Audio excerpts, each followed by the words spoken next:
तपस्या ने सचिन को पीछे से ठोकते हुए कहा, किसे बातें रहे हो तुम? छज्जे से नीचे झांकते हुए तपस्या बोली, कोई तो नहीं है साला। अब समझी, पतिदेव अपनी पत्नी को गरिया रहे हैं। कान खोलकर सुन लो आप। अगर सबके आगे तुम्हारा नाम लेकर बुला ली तो हक है मेरा। अगर सबके साथ आपके पास आकर बैठ गई तो भी हक है मेरा। अगर सबके सामने तुम्हारे साथ घूमने जाने की बात रख दी तो हक है मेरा। बीवी हूं तुम्हारी, रखैल नहीं। खुद चलकर आए थे मेरे दरवाजे रिश्ता लेने। मैं नहीं भाग रही थी तुम्हारे पीछे। जब देखो तब परिवार से पति तक भून भून करते रहेंगे। बहू तुम हमारी बेटी हो। जब बहू बेटी बनकर सबके साथ बैठ गई तो कोई तमीज तहजीब नाम की चीज है भी या नहीं? माँ बाप कुछ तो सिखा कर भेजे होते। अगर बहू बेटी की तरह बिन दुपट्टा के घर में घूम ले तो आए हाय देखो तो सर। पर पल्लू तो दूर, शरीर से लिहाज की चुनरी ही हटा दी। अगर बहू बेटे के साथ बाहर चलने की जिद करे तो सबके मुंह तो ऐसे बनेंगे मानो भागकर शादी की है तुमने मेरे साथ। पूरे दहेज में 30 लाख रुपए लेकर आई हूँ, फोकट की नहीं आई हूँ जो तुम सबकी जान निकलती है। सचिन, अब बस भी करो। तपस्या, अभी तो शुरू हुई हूँ। बुरा लगा अपनी माँ से कहोगे, कह दो। मैं भी तपस्या ठाकुर हूँ। बाजार का सामान नहीं कि जहाँ चाहा अपने हिसाब से रखोगे। अपने परिवार वालों को जाकर बाहर बोल दो, वरना मैं बोलूँगी तो चुप नहीं रहूँगी।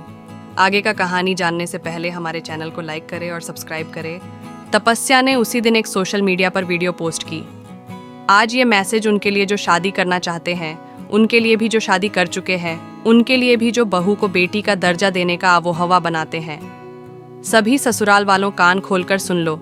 बहू को बेटी माना होता जिस दिन, उस दिन से बहू के घर से बेटी लेकर आओगे, मुंह मांगी रकम नहीं।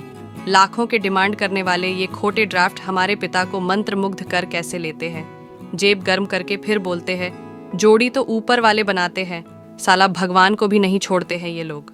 70 रिश्ते के बाद इन्हें वो लड़की पसंद आती है जो देखने में शक्ल से हो या ना हो, मगर बैंक बैलेंस है या नहीं ये देखते हैं। फिर बोलते हैं इनकी जोड़ी तो भगवान ने बनाई है। मुझे समझ में नहीं आता, क्या भगवान कमीशन भी लेता है क्या?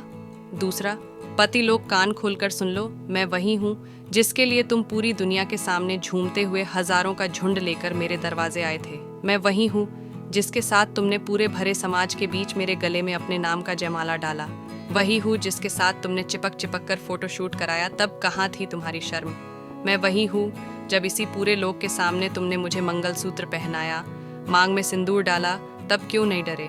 मैं वही हूँ जो हर रोज तुम्हारे लिए रोबोट की तरह उठकर काम करती रहती हूँ। तो जब तुम्हें उस समय शर्म ना आई तो अब काहे को बैठ गई तो क्या? उफ, आखिर बीवी हूँ तुम्हारी।